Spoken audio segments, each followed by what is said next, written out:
is equal to output power divided by angular velocity. Okay, so some of you use n, so that's wrong. So torque, you should be always power divided by angular velocity. But for DC machine, angular velocity is n divided by 60. That's how many rotaries you have per second, multiplied to pi. Okay, this is the right equation to use.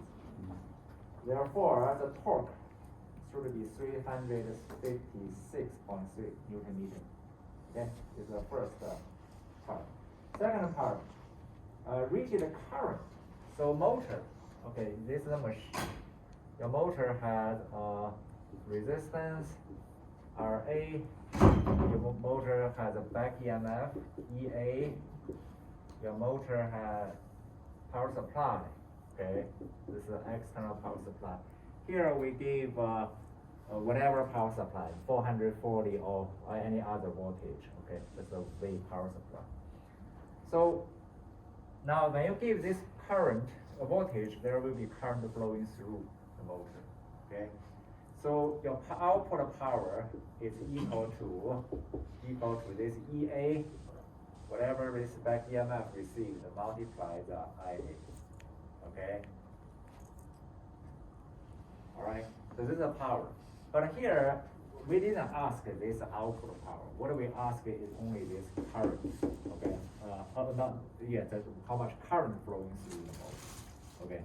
Now the thing is this: if we just treat this motor as a black box, okay, we say this guy is consuming some power.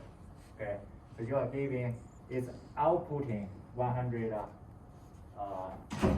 horsepower. So 100 horsepower, this is the output power. Efficiency is 90%. So divided by this efficiency, you should get the input power. Okay, which is whatever power provided by this power supply. Now, this power divided by input voltage, okay, or divided by input voltage, this should be your input current. Okay. Yes, please. When it says rate current, what is that specifically Meaning referring to? you give the rated load, you run it at the rated speed, give the rated voltage. Okay. Okay. Everything is labeled. Mm-hmm. So in this case, you get you calculate the input. Output power 74,571 divided by the efficiency, you calculate the input power. Input power divided by input voltage, you get the input current. Okay. All right. This is the first question. So the major mistake for the first part is that some of you multiply the efficiency. So pay attention. Where the input, where the output.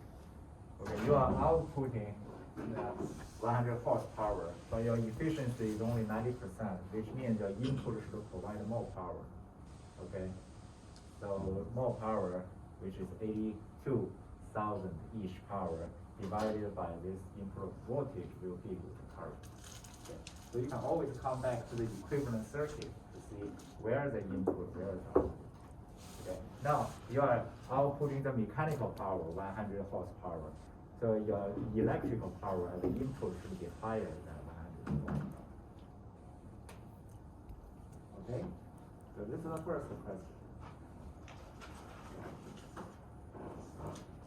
For those of you who didn't submit the homework, please still submit, okay, even though we addressed this question. You will get the score deduction, but still it's better than nothing. Okay? If I put a 0 there, you are going to lose a lot of points at the end. So please, in the future, always submit on time, because if next class I'm going to address this homework, what can you do, right? So I already posted the Q&A on Canvas, right? So how am I supposed to know whether you finish the homework independently or still looking at the Q&A, right? Therefore, always submit on time. Second question. Okay, I think second question Our second question, we say we have a 120 volts power supply, 25 kilowatt. I tell you the RA, I say when operate at the rated field current constant speed 2,500 RPM. Open circuit is a 100. This tells you something, okay? So basically this said if I'm going to spin this motor in the generator mode, but I don't give any voltage. I just measure the voltage here. There's no current here, so there's no voltage drop. Whatever I measure here, I measure the generated EA, right? So in this case, it tells you if it's running at 2,500 RPM, open circuit voltage, meaning this EA is 120 volts at 2,500 RPM. Okay. So in this case, let's say we ask, now we are going to connect this DC machine with 120 volts, 125 volts. Left side is a high voltage, right side is a lower voltage, so there will be a current flowing through. So your power supply is providing the power. The motor is running, the machine is running at the motor mode. Energy is converted from electrical form to the mechanical form. Okay. So the first question is fairly simple, just running at the motor. Second question, ask you the current. Well, you know the voltage. Left side 125, right side 120. So there's a 5 volts voltage drop across here. 5 volts divided by 0.025, that's 200 ampere. Okay? And then you also know the current, you know the voltage. Current multiplied the voltage, that's exactly your input power. Okay? And then output power is just input power subtract this guys. This is the loss, will be the output. Or you directly use the EA multiply AA. That's also the output power. Output torque, so pay attention. Torque is always power divided by angular velocity. So not 2,500 RPM, but 2,500 RPM divided by 60 multiplied by 5. Okay, this is okay. Well, this question is basically just examining whether you have the accurate understanding of all these concepts. What is a current? What is a power? What is the input power? What is the output power? And what is the torque? And how are you going to calculate the torque? So pay attention, torque is always power divided by angular velocity. So this equation for sure will appear in your midterm exam. Okay? So I hope by that time there will be no such equation as the power divided by n anymore. Okay? Yeah, there are several of you actually in the homework give such equation, and I never said this. Okay? So it's always power divided by angular velocity. Any question for the yes? Is there ever a case where it would be the input power over the angular velocity, or is it always output power? Well, this is a third question. Okay. Okay. Do we have any question for question 2? No. Okay. Anyway, after today's class, I'm going to upload this Q&A on Canvas. So this is the thing. Now, here the motor is running, the machine is running at the motor mode. Okay, so you are developing the power, you are transmitting the mechanical power, transforming the electrical power into the mechanical power. But now, imagine if this side is not 120, if I give you 130, this side voltage is higher than the input, right? Now, power will flow reversely. So it's working as a generator, right? Now, generator, here's the thing. There is no such thing called, if you say, okay, this is the output power, right? So you have some power the mechanical power transformed into the electrical power. If you say, what is a torque to the power supply, that doesn't make sense, right? There's nothing, this is only the electrical part, right? It doesn't receive any torque. But when we look at it from the motor point of view, motor, you need something to spin it, right? So when you spin the motor, you are providing the torque, okay? So in this case, your input is a mechanical. So torque is a mechanical, right? Therefore here, torque should be the whatever input power you provide to the motor, to spin the motor, divided by angular velocity. Okay. Now, if you ever feel confused, so say, okay, how am I supposed to know what's the input and output? You can always look at this EA. Okay. So right now, EA is the induced back EMF. Multiply the IA, this is the power, divided by omega. Okay, so to avoid any confusion in the future, you can forget about whether this is input power or output power. You always follow EA multiply IA divided by omega. This is true for both motor mode and generator mode. Right? Because here's the thing we talked about before. You provide the power to the motor.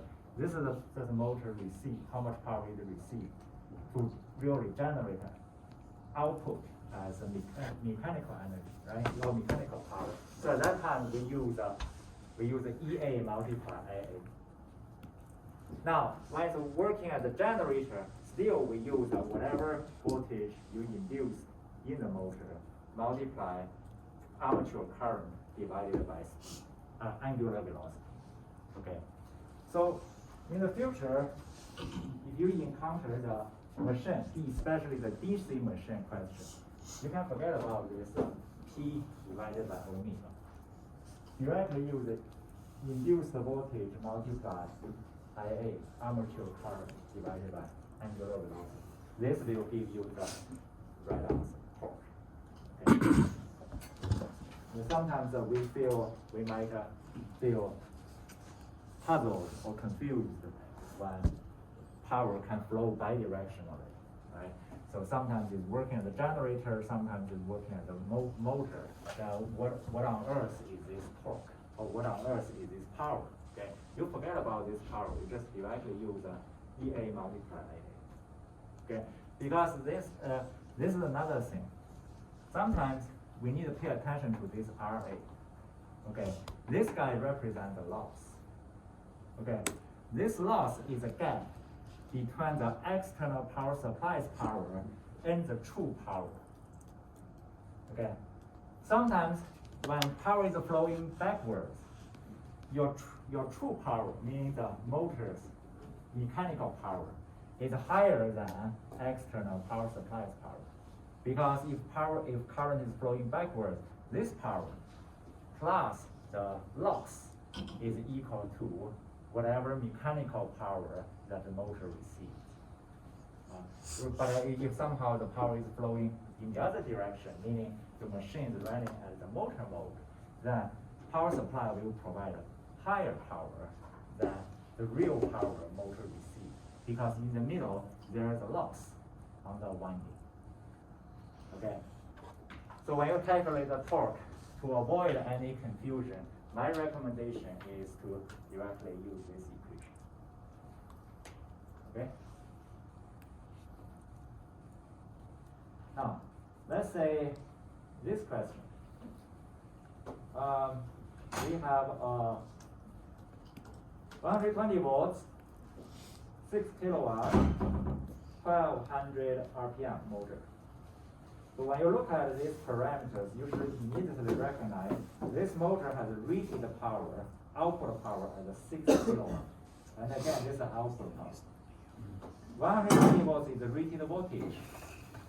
1200 RPM is the rated speed. Okay? So it has following magnetization characteristics running at the rated speed. So pay attention to the terms here. Okay? So we say this EA versus IA, this table is only true when it's running at a rated speed, meaning everything here is at 1200 RPM. If you are running at a different speed, this table is not true anymore. Okay, so this is the problem because later we say this machine is going to run at 800 RPM. It's not 1200 RPM anymore. Okay, so then we have to be careful how to use this table moving forward. But again, let's say this machine has an armature resistance equal to 0.2 ohm, which means this guy is 0.2 ohm. Okay.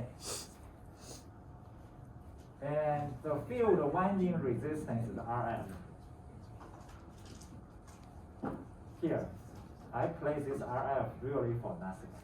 Okay, you are not going to use this RF because this is a separate winding. But if I may ask, let's say right now we adjust IF equal to 0.8. Then what is the field winding voltage? Okay, it's not included in this question, but if I may ask, we always talk about the terminal, the armature winding terminal voltage. But what is the field winding voltage? High field, R field. Right, right.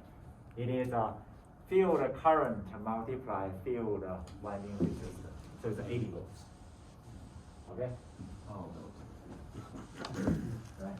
But here I didn't ask. I didn't ask what is the field voltage. But in case in the midterm exam I do ask, then you need to know which one to multiply which one. Right. Because these two windings, field winding and armature windings, are always separate. You are not supposed to cross multiply. Okay, there's no such thing like this guy 0.8 multiply RA. Okay, they are totally separate windings. But then, let's say we adjust the IF equal to 0.8. Let's take a look at here for now. 0.8. Look at this table. When it's 0.8, it's going to induce a 114 EA. Okay, so this basically said, get rid of this part.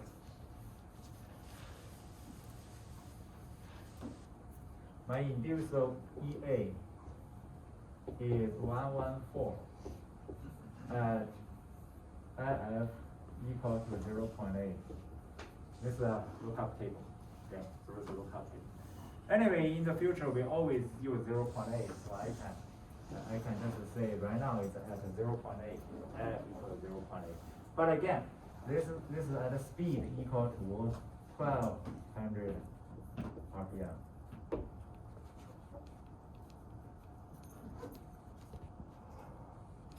Okay? So why do we have to emphasize this? Because right now the motor is running at 800 RPM. We know back EMF EA is equal to K phi multiply what? Omega. Omega is what? 2 pi multiply N divided by 60. Okay? So this basically says if phi is a constant, if K phi is a constant, then EA is in the direct proportion to speed. The higher the speed, the higher the EA. Okay? But right now, so we say at 1200 RPM, EA is 114 volts. Now the machine is running at 800 RPM. What is the EA then? Okay? So you cannot directly use 114. The 114 is only the back EMF at a rated speed. But right now I'm running at 800. Okay. So let's say right now determine the K phi for the machine. That's fine. Determine the K5 for the machine. So if we look at this equation, you substitute 1,200 RPM here, you substitute 114 here, you can calculate K5. Right? This is the first one.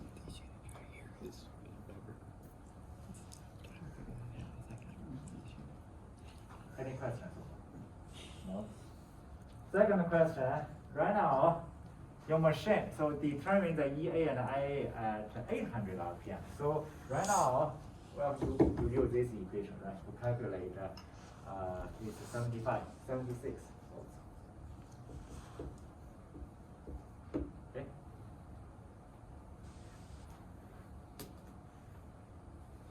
And then, I think maybe my wording here has created a little bit of confusion. Parallel 2 ohm to the armature terminals. So here we don't give the voltage, we parallel on 2 ohm resistor. Okay, running at 76 volts, meaning RPM the speed is only 800 RPM. Generated back EMF is 76 volts. So load is 2 ohm. It asks you what is the current. Right.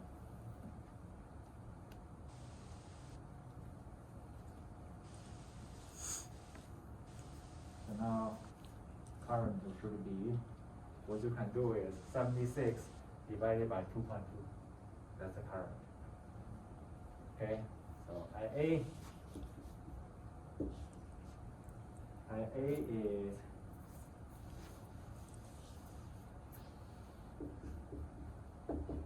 EA divided by RA plus R load. Okay, so now you can calculate this curve. Now it also asks you the power consumed by this RF. Okay, power consumed will be IA squared multiplied RF. This is just the power. Torque we've already talked about. You can always use the EA multiply IA divided by angular velocity. That's the torque.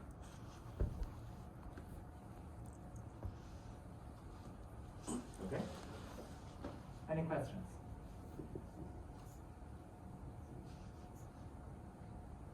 So the key is really look at there are 2 key points. First, you have to know the equivalent circuit. Okay. Otherwise, if I say, let's give this machine a 2 ohm resistor load, where are you going to place this 2 ohm, right? So this 2 ohm, when it's working as a generator, should be parallel across these 2 terminals. So you can provide the power as a load. Okay? Equivalent circuit, this is very important. Actually, probably the most important. Okay? Without the equivalent circuit, you don't know what is a voltage loop and a current loop. You cannot apply to Ohm's law at all. Okay? Or KCL or KVL. Second thing is this equation. Right? Okay. This equation really shows you at a different speed you are going to generate different voltage. Right? So without this equation, you probably cannot relate or cannot connect that 800 RPM or 1200 RPM to the generated voltage. Another thing important is here. Okay, this phi. Now, you might say, who is determining this phi? Well, this K phi is what? Flux. Flux is determined by the field current. So this is why we say we don't change the K phi at all. Once we settle down this 114 and 0.8 current. Because we say right now, as soon as we give 0.8 field current, this phi is fixed. This phi is only determined by the field current. So in the future, moving forward, as long as all these questions did not change the field current, for A, B, C, we always use the same K phi. Right?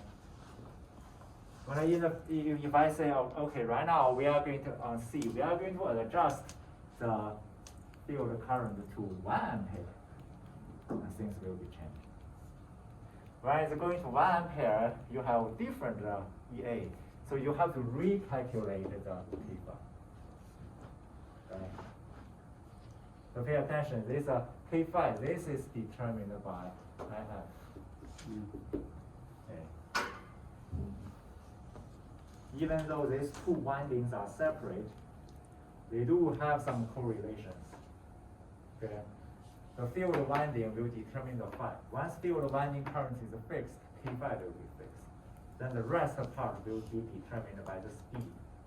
Okay. The higher the speed, the faster you cut the flux, the more armature voltage you are going to increase.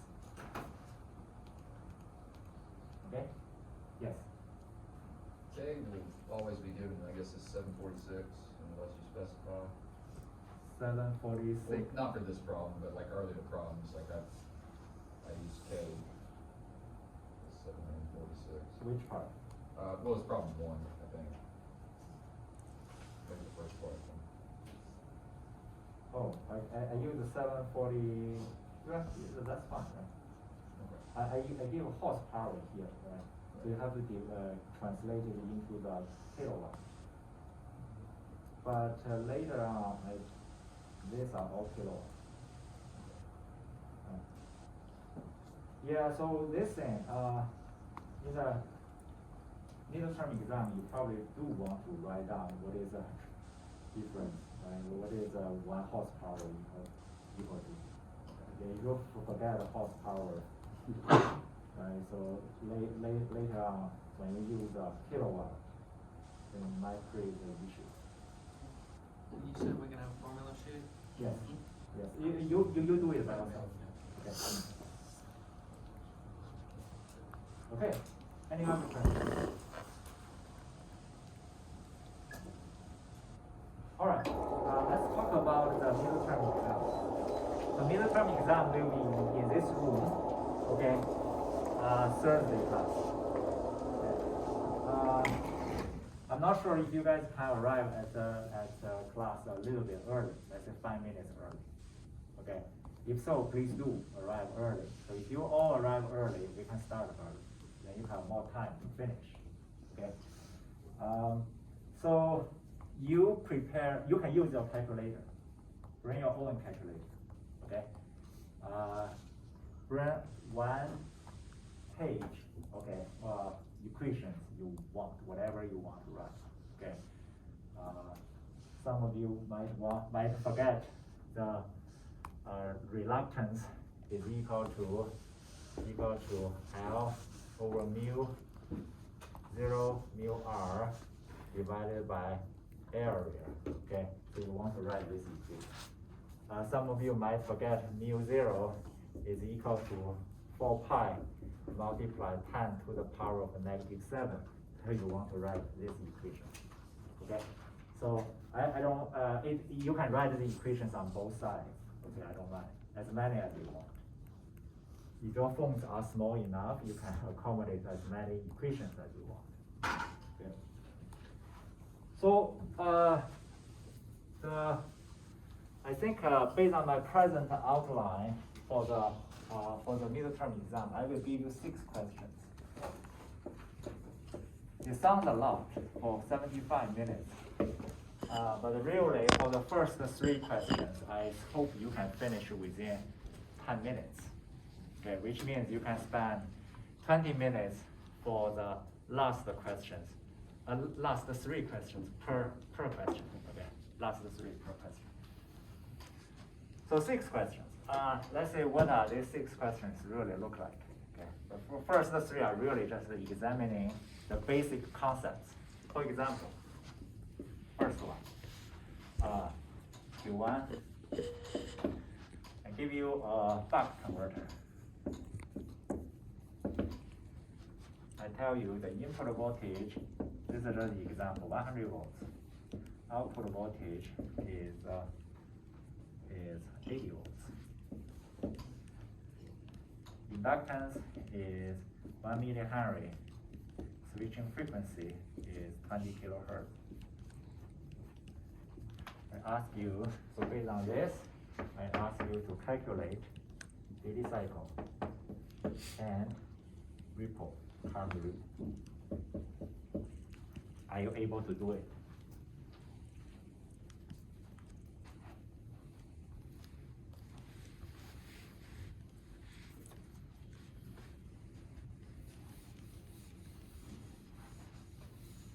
What do you think?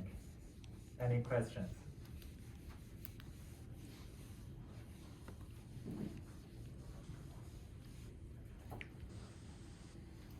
Second question, I give you a boost converter.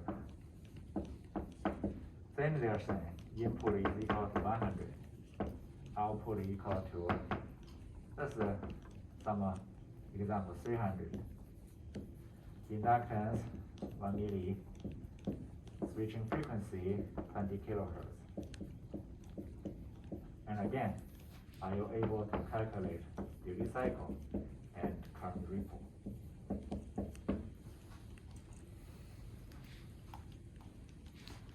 If you know the right equations, the first Q1 should not take more than 5 minutes. This one should not take more than 5 minutes. If you know the wrong equations, also not 5 minutes, but you're going to lose all the points. Okay.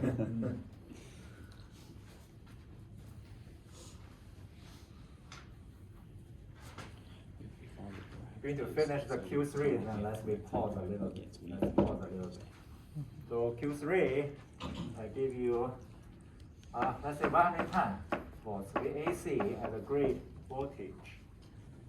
And the grade current,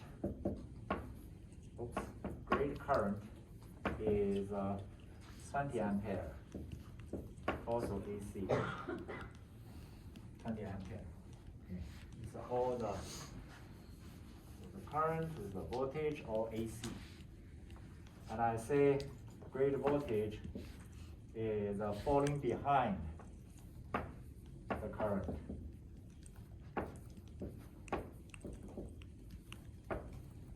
By 45 degrees. Okay. Then I ask you to calculate to provide active power, reactive power, and complex power. Are you able to do it?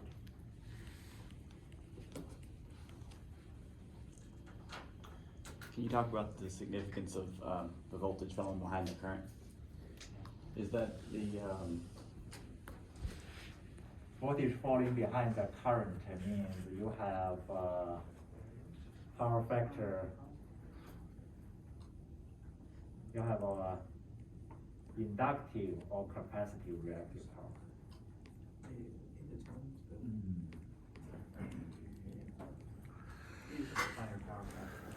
Yeah, this is basically to try to help you to find the power factor. I tell you the power factor angle, then you should be able to calculate the power factor number, right? Mm-hmm.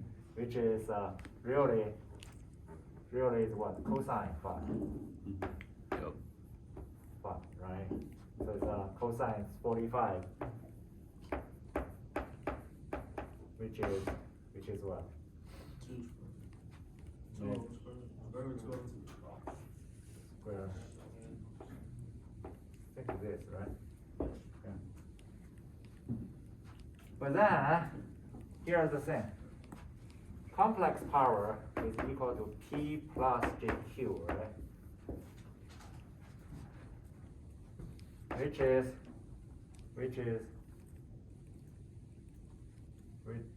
for this case, P plus JQ, okay?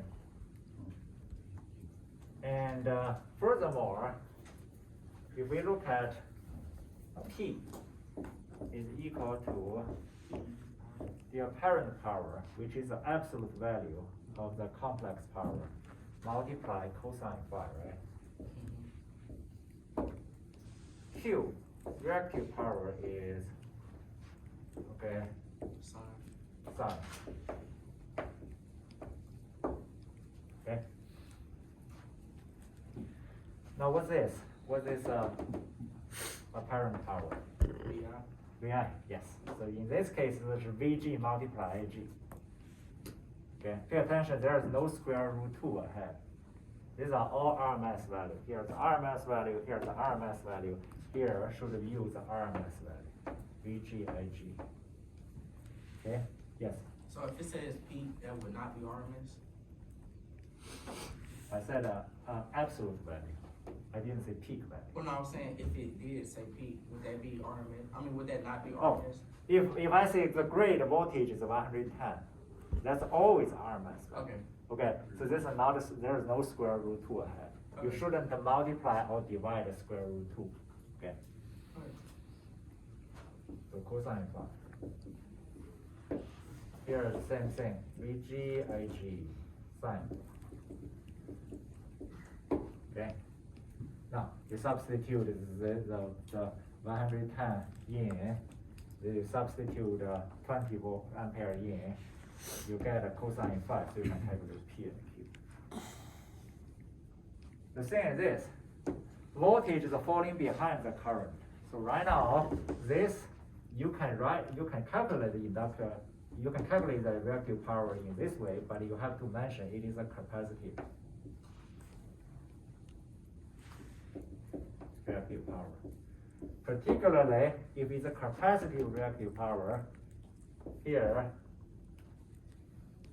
it should be what? Positive or negative? Negative. Negative. If it's a capacitive, it should be, when you calculate the S, that should be negative, subtract this. If I say voltage is leading current by 45 degrees, then it is inductive. Then here you should say, here's the inductive. This is a reactive power, this is an inductive reactive power. So complex power should be plus. Okay.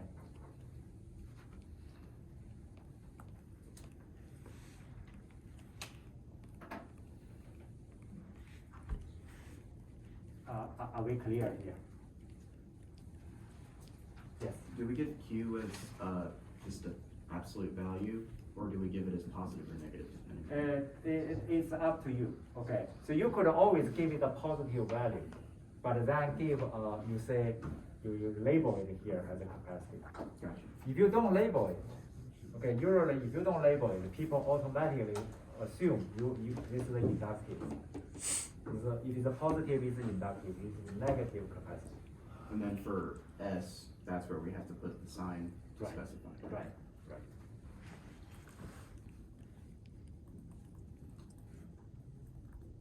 Okay.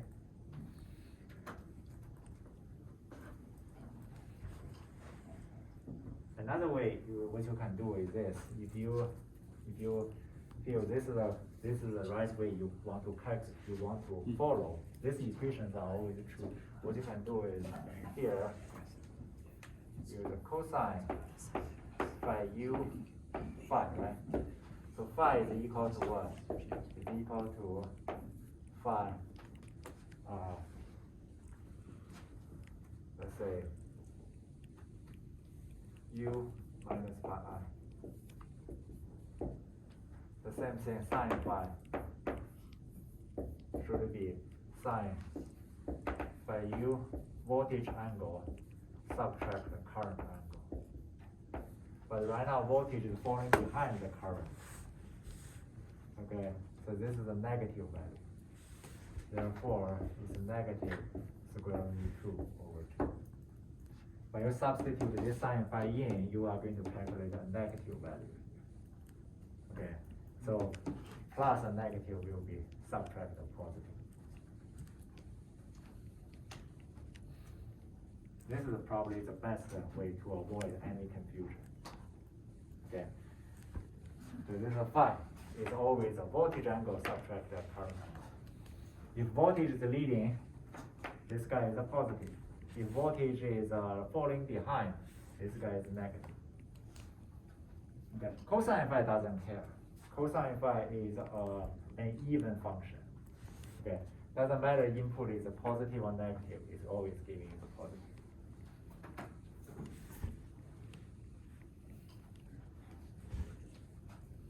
Okay? Any other questions? This is question 3. How about the first 2 questions? Are we clear here? So we've already derived the expression for D, right, for both of those? So we wouldn't like have to actually go and derive them again, or? No, you just use the equation. Okay. Yeah. Yes. Can you go over the equation for the duty cycle again? Equation for the duty cycle? What is the equation for this duty cycle? Buck conversion.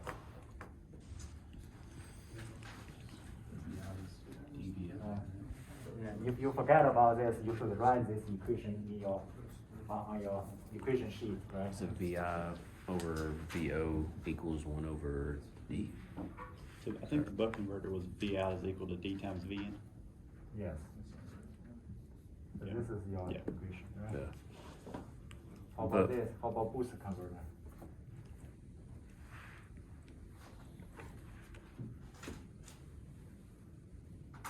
I think boost converter is Minus VO, yeah. VO, yep. How about current ripple? Buck converter. That'd be I1. What's that? I'm sorry, so VN minus VO over L. Over L. It's minus in between those. V out minus V. Yeah, VI minus VO. Times DT. Times Yeah, what? times the DT, yes. Yep. And TS is time on, right? TS is Time Yeah, that the switch switch. If you don't know the TS. it's just yeah. F And then it's just FS down there, yeah. Right.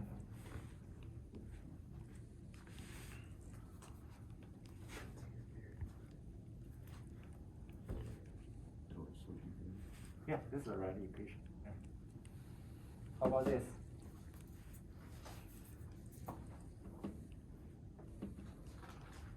would be VI times the duty cycle divided by L times the frequency. Yes. Okay.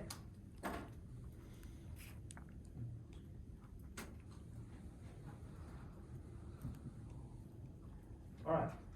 This is the first 3. As I said, as long as you know which equation to follow, okay, finish them within 10 minutes. So you can focus on the rest, the 3 questions. Any questions so far before we move forward? No. All right. So let's say question 3.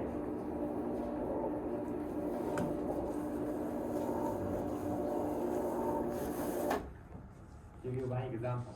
Okay. Now, for this guy,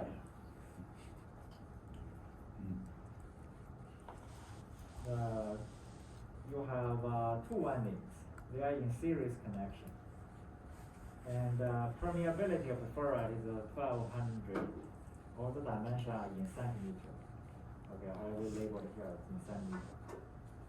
Core has a square cross-sectional area. We ask you to draw the equivalent magnetic circuit and find the air gap flux density and air gap field intensity.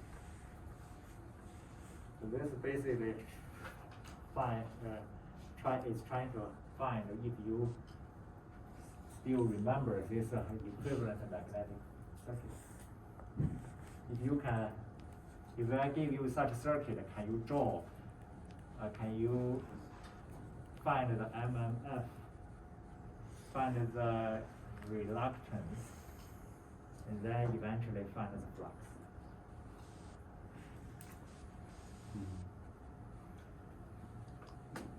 What do you think?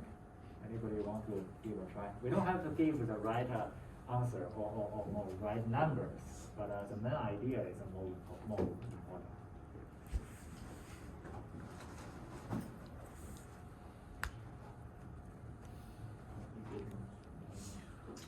The MMF would be the turns times Right. the current, right? Turn times the current, yes. But you have two turns, Yeah. two coils. You have to make sure they're going the right Right. direction. Depends if you add them together or subtract them. What do you think? So left side MMF is equal to what? 500 times the, yeah, 10 amps, yeah. 501 multiply L1, which is 500 multiply 10 ampere, 5,000. Okay? Right side is equal to what? Same. 10 ampere flowing through 500. Yes. Is there significance to the two voltage sources being shorted together, or is that like a ground? There's only current here, right? I mean, like the two sources have like the line at the bottom connecting them together. Yes, these are the current source. Current source could be connected together. Okay. This is providing the current loop, right? Think about in reality, what are you going to provide? How are you going to provide this time here? You are going to give high voltage here, low voltage here. So that means the right side's 10 amps too. Yes, yes, they are in series connection. Right. Hmm. The right side you also have N2, I2, but they have the same term and the same current with the 5,000. Okay. What are the units for that? This is just ampere, right? Term Yeah. multiplied ampere. Yeah, that's just that.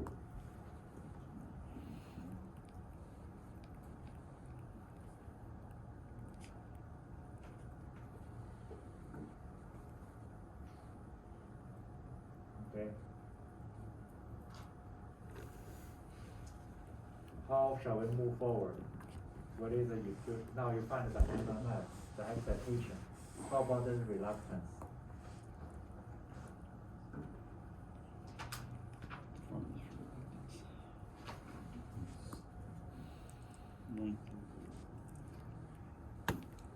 Well, I guess the next thing we do is find the H, right? And that would be your total MFs, which would be your total NIs divided by L, the inductance. That's not true, right? Because there is a gap here, air gap here. Oh, The reluctance is the length of the gap over cross-sectional area times the permeability area. But you have two permeability. One is the air permeability, the other is the core permeability. That would be the different, air gap, right? right? Reluctance. Yes, you are right. There is an air gap reluctance, but there is also a core reluctance. yeah. Right? So there are two different reluctance. What are you, how shall we move forward? So you find the length of the core, and then you would use the length of the, not the length, but the permeability of the core times the A of the core, which would be, So we look at this circuit, okay? We use the right-hand rule. Current is coming in this direction, right? So flux will flow, right? Flow upward. This is happening on the left side. Right side current is flowing in, flowing out.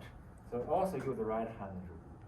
Therefore, flux on the right side should flow in the opposite direction, right? So in this case, we find the excitation.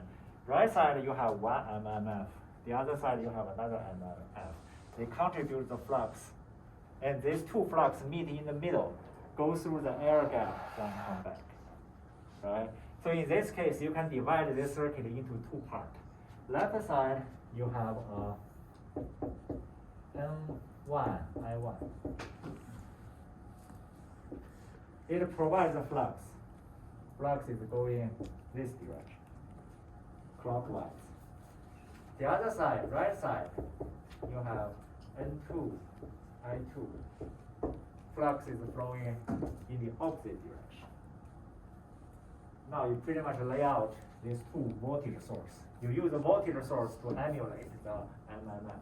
Okay? That's what we call the equivalent magnetic circuit. Now the rest of the work is just to connect them together to see the reluctance. On the left side, you have the fluxes will travel here, here, and here. So your reluctance will be, reluctance is always equal. This reluctance is equal to L, the length of the flux traveling, divided by permeability, divided by area. So left side circuit, the reluctance is this length plus this length plus this length. Okay? So will be, let's call it as L1. Okay, L1. Divided by mu, which is mu 0, mu r, divided by area. So do you not have to take into account the lengths in the middle? We always take into account in the middle. Always think that the flux is traveling in the middle. Okay. But in the length. Would you do the whole square or just the left three? So let's say we do it in the middle, right? We do it in the middle. So let's say what's happening here. What's the length here? This will be 50. Here's the 50. In the middle, this is 1. This is 1. So 52. So this guy is a 52. Yeah. And this guy is the same. Yeah, Right? 52. So it's 1, 50, 52. Yeah, the 52. So L1 is a 352. 3 multiplied 50.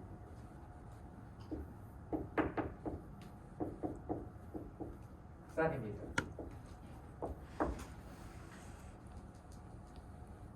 Mu 0 is a 4 pi multiplied 10 to the power negative 7. Mu r is a 1,200.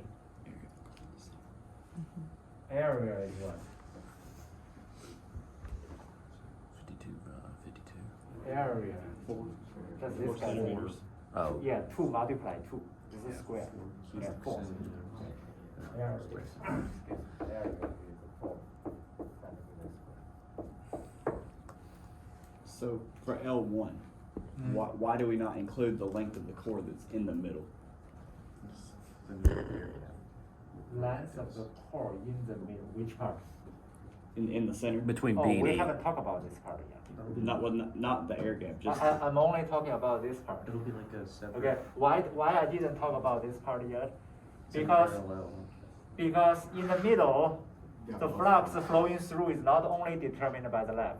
Yeah, There are 2 flux, makes sense. right? Only this part has a flux generated by the left part. okay. Okay.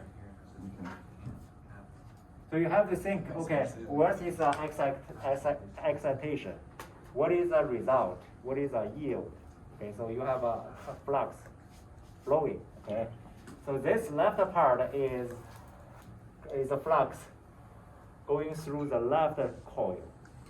Right side, you have the same thing. They are symmetrical, so the right side, you have another, okay, reluctance, which is same thing, L1, U0, mu 0, mu r over, okay?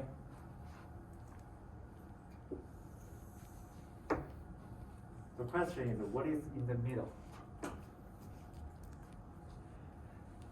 There are 2 flux coming in, go through the middle. So in the middle, you have 2 reluctance. Because these 2 flux travel through partly through the core, partly through the air gap. Okay. So when it travels through the core, let's say, what's this? This is a 50. This is 1. This is 1. But in the middle, so overall, this is a 50 plus 2, 52. But in the middle, air gap takes 0.5. So really, the core only takes, this is L2, mu 0, mu r, A, okay? So L2 is equal to what? 52 subtract 0.5, which is 51.5 centimeters. Okay?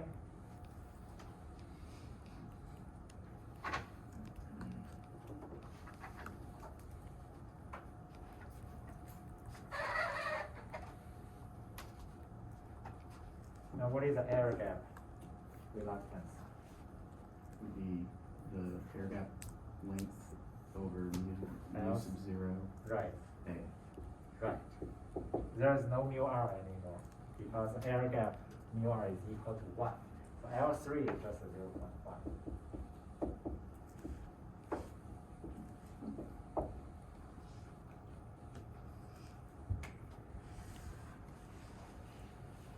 Now, the question is that now you finished the first one, equivalent magnetic circuit.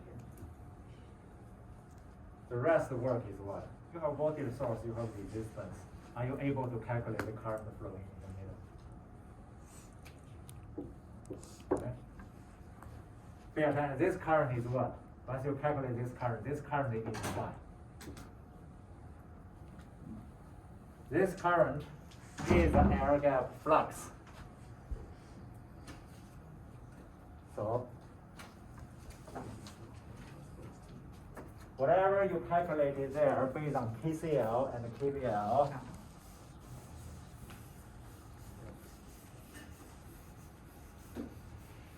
that's a phi. Phi divided by area will be the B. B divided by mu, 0, will be H. Okay, so now, there's another two equations you should put on your equation sheet. Yes? So in this situation, since you have the same current and turn number, would the flux on each side be half of what's in the middle? Flux, Like on the left side of the core, would that be half? that's right. Okay. That's right. Actually, that's probably the shortcut, right? When you solve this question, you say, oh, left side have a same, left side, right side have the same voltage, same resistance. But most likely they contribute the same. Therefore, if this is the I, okay, then you say this is the I, this is the I, then this is the 2I. So when you calculate based on KCL and KVL, you find this 2I is equal to your flux. Okay?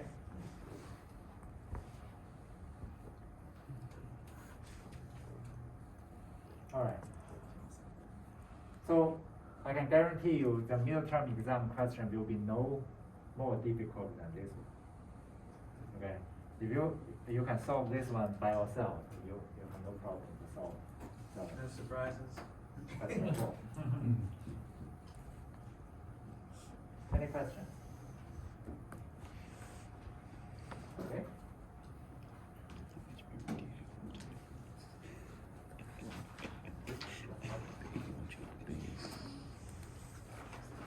Question 5. 4. 5. You have practiced this one in your homework. So even though it involves a lot of parameters, but I don't think this question will look strange for you. This is a single phase transformer, primary side voltage 100, secondary side 220, frequency. I give you the frequency. I tell you the actual resistance, actual leakage reactance. Also tell you RM and core. I shouldn't use M, probably RC. Okay. That's fine. This should be the RC. Core resistance is 100. I ask you to draw the equivalent circuit. So you have to pay attention to the term, whether it is an equivalent circuit or approximate equivalent circuit. These are two different circuits. Okay. Equivalent circuit RC and XM should be in the middle. Left side is your high voltage side, resistance and inductance. Right side is your low voltage side, resistance and inductance. Then I will ask you to determine the no load current at the high voltage side and current on both high voltage and low voltage side when low voltage side is shorted. I will also ask you to calculate the actual load voltage when secondary side is connected. Meaning I shouldn't use secondary, probably just use low voltage side. Okay? It is connected to resistance or an inductive load. Are you able to calculate this?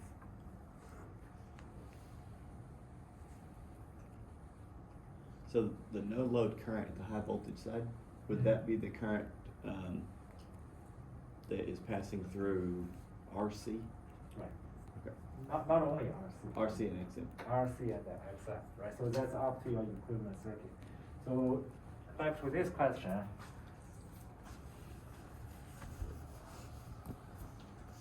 Equivalent circuit will be what? Will be high voltage side resistance.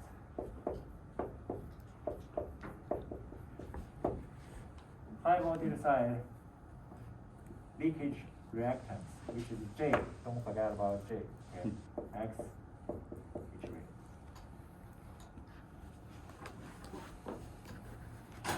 Mutual inductance or reactance, which is J XM.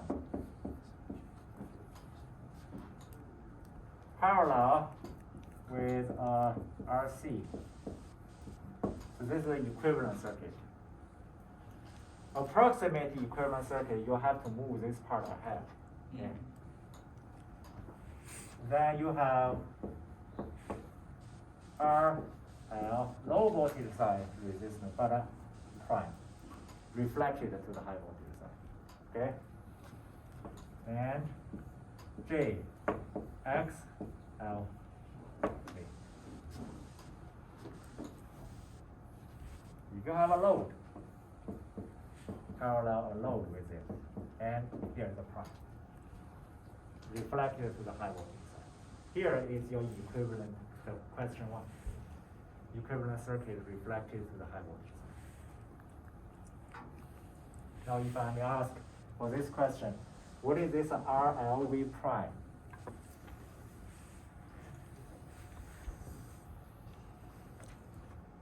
What is the equivalent or reflected low voltage side resistance reflected to the high voltage side? Resistance over like A squared. Right. Multiply is squared. Yeah. Okay. So what is A then? What is A in this question? Five. Five. A. 100 volts divided by 220. That's A. The turn ratio. So this guy will be RLV, the actual value, multiply A squared.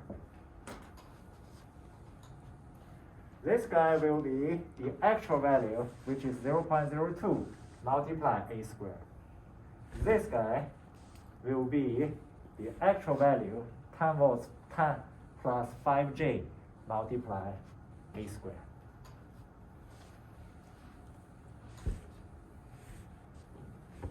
Okay?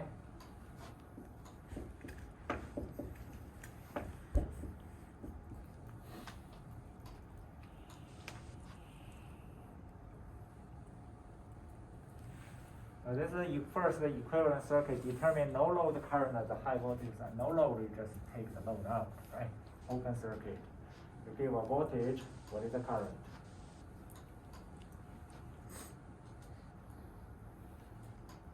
Thirdly, it asks you, if I give you 100 volts, pay attention, this 100 volts is what? RMS value. Always RMS value. Okay? And the short is the secondary side. I ask you to calculate the current at both high voltage side and the low voltage side.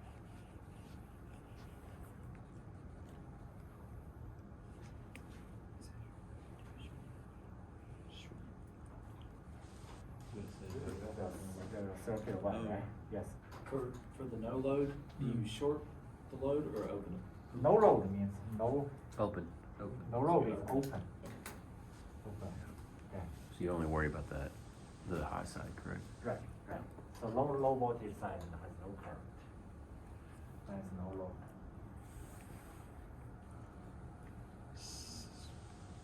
So in that case, R prime LV and X prime LV would just be like, it wouldn't, Doesn't matter. yeah. Right. So when you formulate the equation, you say, okay, I'm going to calculate the current, high voltage side current. This current will be 100 volts in this the primary side, or high voltage side voltage, okay, whatever voltage you have, divided by RHV plus J. Don't forget about the J. Okay, you cannot add this XHV and RHV together because this is the real part, this is imaginary part. Okay, plus this branch, which is RC in parallel with J, X and M. Okay. If you have a calculator, just substitute all this in. Okay. Sometimes if you find this RC and XM is too large compared to RHV and XHV, you can even forget about this part. Then think about back to this case. This RHV is 0.3, but the other is 100 or 200. So for second question, when you are calculating no load, maybe in the exam I will just say open circuit. Okay, open circuit current. You can ignore these two by only considering the RC and the XM.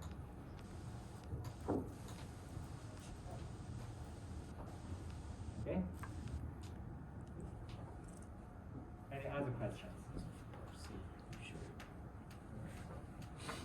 Yeah, so if you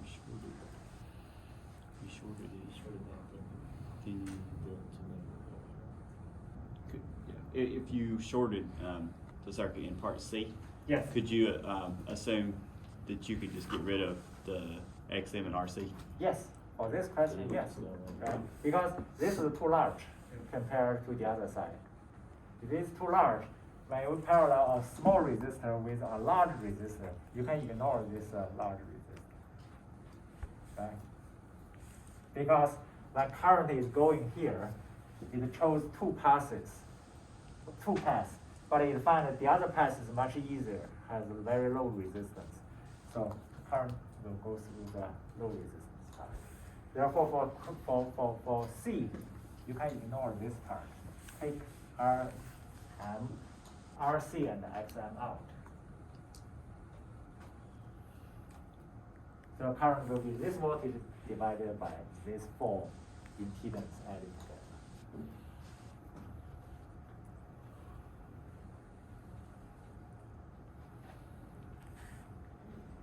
Okay. And then, once you got I2, or you got the current, you would multiply by A for So- the low voltage side. Current, okay. So this is you get a high voltage side current. Mhm. This is a high voltage side current. They are in the same loop, okay? But then if I ask the low voltage side current, what are you going to do? Multiply by A. High voltage side current multiply A is equal to low voltage side current. Because voltage current ratio is equal to the inverse of turn ratio. Okay? Yes. And so for part B, would you recalculate I with that same equation, but you add the reflected load impedance? Yes, yes, you have to, right? So okay, this is another equation you want to put in your equation sheet, right? The paper. Voltage ratio is equal to turn ratio. Current ratio is equal to the inverse of the turn ratio. Okay. For part B, you have no choice. Okay, you just really have to put everything in, because you don't know whether the load is load resistance is bigger or smaller or comparable to this RC. Okay, so now if I give you This is the Jx of M. Here is the RC. Here is the load.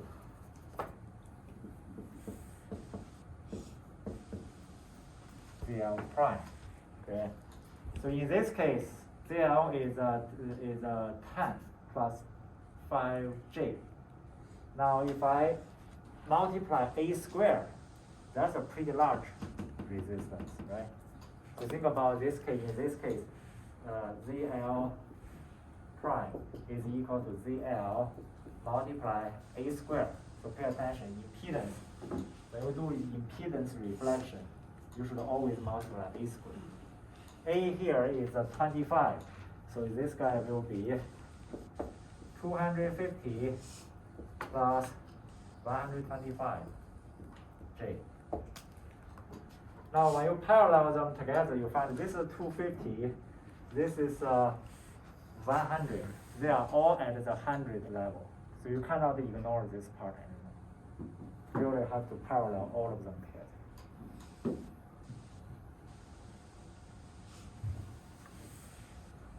Okay? So when we're doing the calculations, you're okay with just using the approximate equivalent circuit, right? Or do you want us to use the equivalent for the calculations? It determine, right, how we do it. If I say equivalent circuit, then that's an equivalent circuit, right?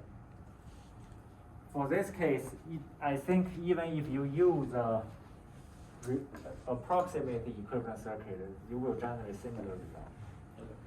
Because this is, let's say, even if you put this branch ahead, still it is 100 volts, ohm, parallel another 250 ohm.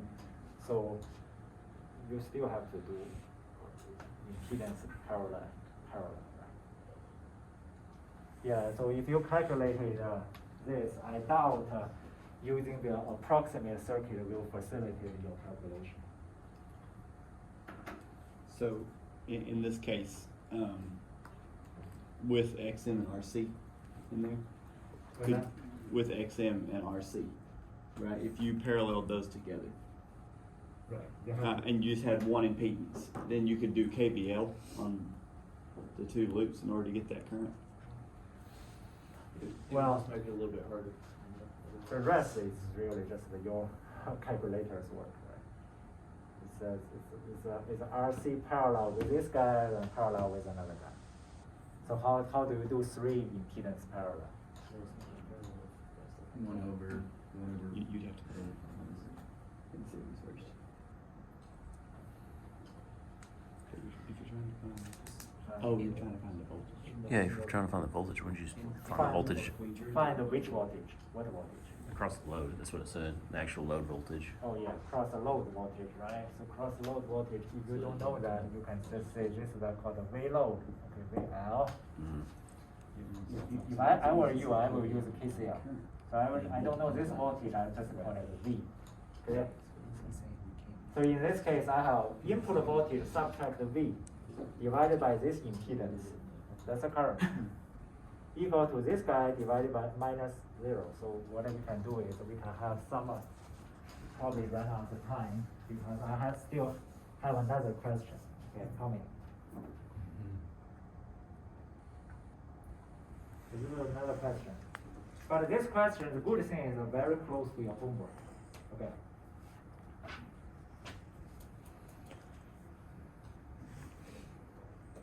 Okay, back to this question. Let's go step by step. Well, that's your circuit one knowledge, right? PCL, KVL. So left side I have 100 volts minus V Yep. divided by JXHV equal to two current added together.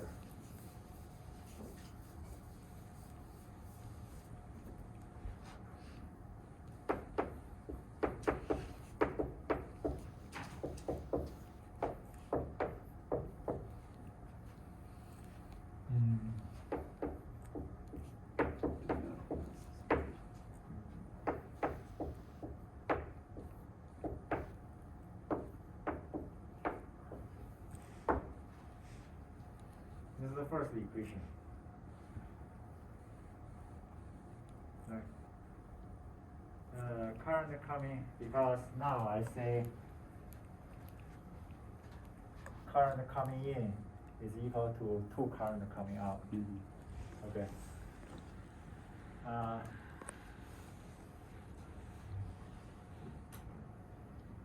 Second equation, I have 2 variables. Right? I need another equation. Second equation, take a look at this branch. They're in series connection, right? So they should have the same current. Therefore, V divided by the overall resistance on the right side, which is RLV prime plus J XLV prime plus VL prime is equal to VL divided by VL.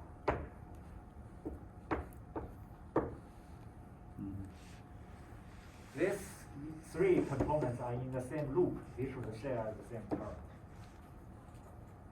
Now, with these 2 equations, 2 variables, I should be able to solve VL.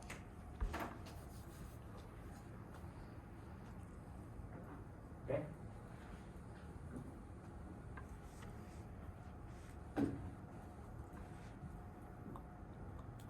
All right, let's do this. I'm going to share this on Canvas. Okay. You solve all these questions by yourself today and tomorrow. Okay. Before our Thursday's midterm exam, you have the chance to make the appointment with me. Okay, to go through it. If you find some questions are hard to solve, but I cannot help you on this. This is really how you solve, how you use 2 equations to solve 2 variables, right? This is some basics. But where these equations really come from, that's something I can explain. Okay. The last one is just the motor. Okay, motor. The DC machine question, which is similar to your homework home. Okay. Yeah, please spend some time today, solve all this independently by yourself. Okay.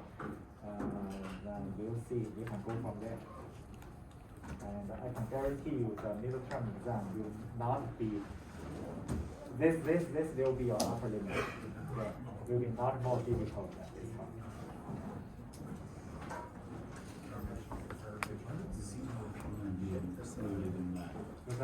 Why would ZL prime be included in the denominator of that final term if we're taking it before it? He's doing nodal analysis at VL. Because this is a VL. Right? So you have the current coming in, I think. I'm sorry. I think there is a typo. Small typo. This really should be fine. Okay. Because you reflect everything to the primary side. Right? So this should be everything here. This is supposed to be prime. Yeah. Okay. So now if you find the VL prime, and the question say, what is the real voltage? Okay, what is the load voltage? So once you solve this, pay attention. Load voltage should be what? Divided by A. Right. Yes, the last step. First.